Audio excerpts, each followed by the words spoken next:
எனக்குள்ளேய பாசிட்டிவிட்டிய அ வந்தா என் லைஃபு பாசிட்டிவா இருக்கும், நல்லா இருக்கும் அப்படின்னு எல்லாரும் சொல்றாங்க குருஜி. ஆனா உன் லைஃப்ல பாசிட்டிவா எப்படி குருஜி இருக்கிறது? லைஃபே நெகட்டிவா தானே பார்க்க வேண்டியிருக்கு. எது பார்த்தாலும் பயமாவே இருக்கு. ஐயோ! இப்படி நடக்கலைன்னா என்ன பண்றது? இப்படி ஆயிடுச்சுன்னா என்ன பண்றது? அது ஆயிடுச்சுன்னா என்ன பண்றது? இதாயிடுச்சுன்னா என்ன பண்றதுன்னு எல்லாருமே பயந்து போய் தானே இருக்கிறோம். கரெக்ட்டா சொன்னீங்க. பயம் தான் இதுக்கு மெயின் மூல ஒரு மனிதன் ஏன் பாசிட்டிவா இல்ல? அதுக்கு மூல காரணம் எங்கன்னு பார்த்தா, the root cause is fear.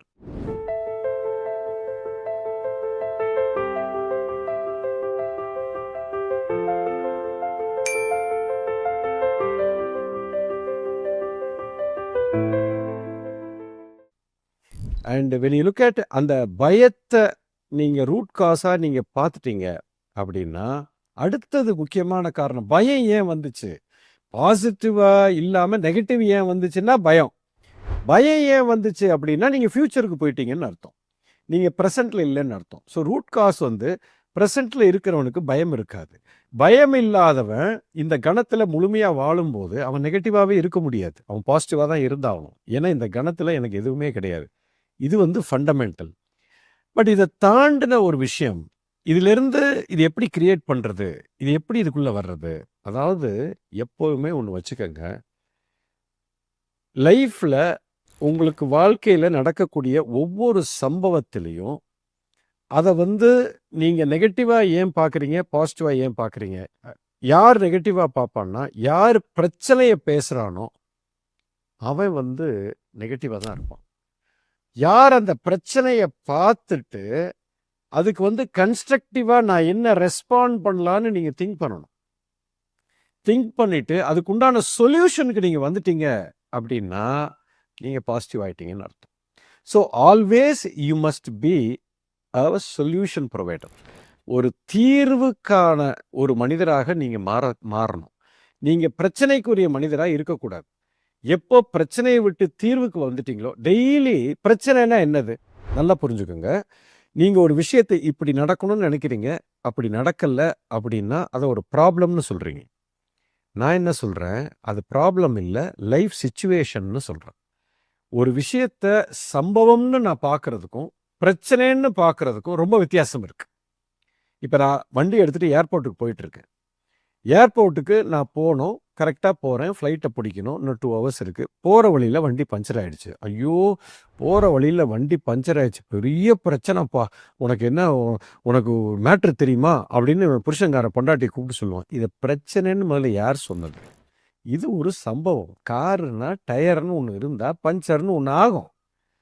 அதுக்கு என்ன செய்யணுமோ அதுக்கு உண்டான சொல்யூஷனுக்கு வரணும். இன்னைக்கு நான் ஏர்போர்ட்டுக்கு போகும்போது பஞ்சர் ஆகிடுச்சு, பெரிய டென்ஷன் ஆயிட்டேன் அப்படின்னு இது வந்து நெகட்டிவாக பேசக்கூடிய விஷயம். இது ப்ராப்ளம்னு சொல்கிறோம், அது பஞ்சர் ஆயிடுச்சுன்னு சொல்கிறோம்.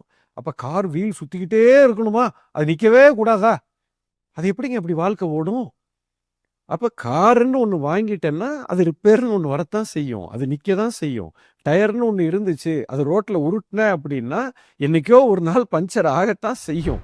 இது வந்து இயல்பு. போகிற வழியில் ஏர்போர்ட் கிளம்புனப்பா, காலையில் பஞ்சர் ஆச்சுப்பா, பக்கத்துலேயே ஒருத்தன் இருந்தான் பஞ்சர் கடைக்காரன், போட்டு டக்குன்னு கிளம்பி போயிட்டேன். Now you are talking, you are stressing about the solution. Puncture ஆச்சு, ஒருத்தன் பஞ்சர்காரன் வந்தான், போட்டேன், போயிட்டேன்.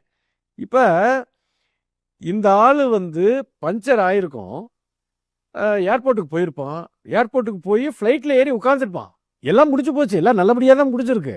ஆனாலும் ஃபோன் பண்ணி, இன்னைக்கு காரில் வரும்போது என்ன ஆச்சு தெரியுமா, கார் டயரு பஞ்சர் ஆகி 1/2 மணி நேரம் நான் நின்று ஒரே பதட்டம், எங்கே ஃப்ளைட்டை விட்டுருவோமோன்னு. அதான் வந்துட்டியேடா, அப்புறம் ஏன்டா அதை பற்றி பேசுகிற? ஏன்டா முடிஞ்சு போச்சுடா, அது முடிஞ்சு போன விஷயத்த இது இன்னைக்கு மட்டும் சொல்ல மாட்டான், இதை ஊர் பூரா கதையாக பேசிகிட்டு இருப்பான். இன்றைக்கி காலையில் என்ன நடந்துச்சு தெரியுமா, நான் கோயம்புத்தூரில் வீட்டில் இருந்து நான் ஏர்போர்ட்டுக்கு போகும்போது பஞ்சரில் மாட்டி ஒரே பதட்டத்தில் இருந்தேன். இவங்க வந்து தீஸ் ஆர் ஆல் சிக் பீப்புள்னு பேர். இவங்களுக்கு தான் சிக் பீப்புள். சி, ஒரு இப்போ ஒரு ஒரு ஒரு சம்பவம் நடந்துச்சு, அந்த சம்பவத்துக்கு ஒரு சொல்யூஷன் கொடுத்த, அதை சரி பண்ண, ஏறி உட்கார்ந்த, அந்த நேரத்தில் ஒரு பஞ்சர் கடைக்காரன் இருந்தானே, அதை நினச்சி சந்தோஷப்படு. பஞ்சர்காரனே எவனுமே இல்லாமல் இருந்திருந்தா எப்படி இருந்திருக்கும்? அது பெரிய பிரச்சனை. அவன் வந்து உனக்கு போட்டு ஃபிக்ஸ் பண்ணி குடுத்தானே, அத நெனச்சு சந்தோஷப்படு. அதுக்கப்புறம் உன்னால வண்டிய ஏத்திட்டு கரெக்ட்டா அந்த டயத்துக்கு வந்து நீ ஃப்ளைட்ட புடிச்சு, அத நீ நெனச்சு சந்தோஷப்படு. ஃப்ளைட் பத்திரமா வந்து ஊர்ல வந்து இறங்கியிருக்கே. இவ்வளவு நல்ல விஷயம் நடந்திருக்கு. இவனுக்கு இதெல்லாம் கண்ணுக்கு தெரியாது. அந்த வீட்ல இருந்து அந்த ஏர்போர்ட்டுக்கு போன இடத்துல ஒரு ஆணி குத்தி வண்டி பஞ்சர் ஆனது பெரிய விஷயம். இது எவ்வளவு பெரிய கோமாளித்தனம். அ ஸோ என்னைக்குமே இது வந்து ஒரு மெச்சூரிட்டிங்க. இது வந்து ஒரு புரிதல். பாரத தேசத்தின் நெடிய ஞான மரபின் தொடர்ச்சி குரு மித்ரே சிவா நடத்தும் அல்கெமி புரோகிராமில் பங்கேற்க ரெஜிஸ்டர் செய்யுங்கள் அல்லது கால் 9655992559. எங்கள் வெப்சைட் www.matangifoundation.org. லைஃப்ல எல்லாமே அப்படித்தான். எதுவுமே நமக்கு பிரச்சனைங்கிறதே லைஃப்ல கிடையாது. நல்லா புரிஞ்சுக்குங்க. There are only life situation. அந்த லைஃப் சிச்சுவேஷன் எப்படி வருது? எப்படி வருதுன்னா, அதை நம்ம தான் கிரியேட் பண்ணியிருக்கோம். இப்ப இப்ப நான் இருக்கேன். இது ஒரு வண்டின்னு வச்சுக்குவோம். இந்த வண்டிக்கு 2 டயர் இருக்கு, 2 கால் இருக்கு. இந்த காலு, இந்த 2 டயரும் கடவுள் எனக்கு கிரியேட் பண்ண ஒரு வாகனம். இந்த வாகனத்தை வச்சு நான் எல்லா இடத்துக்கும் போறேன், வர்றேன். சரி, இந்த வாகனம் என்னைக்காவது பஞ்சர் ஆகுமா? பஞ்சர் அவ்வளவு ஈஸியா ஏதாவது ரோட்ல இன்னைக்கு லட்சக்கணக்கான பேர் இருக்காங்க. லட்சக்கணக்கான பேர்ல நீங்க எவனையாவது போய் கேளுங்களேன். எப்ப அவன் காலில் வந்து ஒரு 100 பேருக்கு இன்னைக்கு ஆணி குத்துச்சு, இன்னைக்கு 200 பேர் காலில் ஆணி குத்தி அவங்களுக்கு கால் நடக்க முடியாம ஆஸ்பத்திரியில் கிடக்குறான். எங்கேயாவது நீங்க கேள்விப்படுறீங்களா? கிடையாது. ஆனா ஆயிரக்கணக்கான கார் இருக்கும். ஒரு நாளைக்கு 100கணக்கான கார் வந்து பஞ்சர் ஆகுது. ஏன்னா அந்த வாகனத்தை உருவாக்குனதே நானு. அதோட ஸ்டைல் அப்படி, அதோட இது அப்படி. இப்ப கால் தான் அப்படி இல்லை. டயர் வந்து கீழே பார்க்க தெரியாது ஆணி எங்க இருக்குன்னு. ஆனா மனுஷனாகிய நானு கீழே இப்படி பார்த்தா அங்க ஒரு ஆணி இருக்குன்னா நான் காலை வைக்க மாட்டேன், நான் தப்பிச்சிருவேன். அப்ப கடவுள் இந்த ப்ராடக்டை இப்படி படைச்சிருக்கிறாரு. இது பஞ்சர் அவ்வளவு ஈஸியா ஆகாது. அப்போ அந்த ப்ராடக்டை நீ மனிதனாகப்பட்ட நீனு அப்படி படைச்சிருக்க. அதுக்கு கண்ணு கிடையாது, அது ஒரு ஜடம்.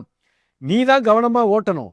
அது அந்த ஜட பொருளுக்கு தெரியாது. அதனாலதான் 100கணக்கான வாகனம் வந்து பஞ்சர் ஆகிறதுக்கு காரணம் அதுதான். ஏன்னா ரோட்ல அது ஒரு ஆணி இருந்தாலும் அந்த டயர் போய்கிட்டே தான் இருக்கும். அது ஆணி என்ன குத்தும், எனக்கு பாதிப்பு வரும்னு அந்த டயருக்கு தெரியாது. நான் தான் அதை பார்க்கணும்.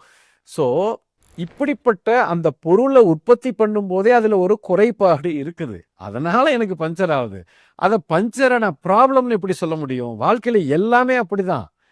ஒரு ஒரு ஒரு தப்பான விஷயம். ஒரு சட்னி வைக்கிறீங்க வீட்டில். ஐயோ இன்னைக்கு சட்னி கெட்டு போச்சு, எனக்கு பிடிக்கவே இல்லை, அதனால எனக்கு வயிற்று வலி வந்துச்சு. கெட்டு போன சட்னினா கெட்டு போகத்தான் செய்யும்.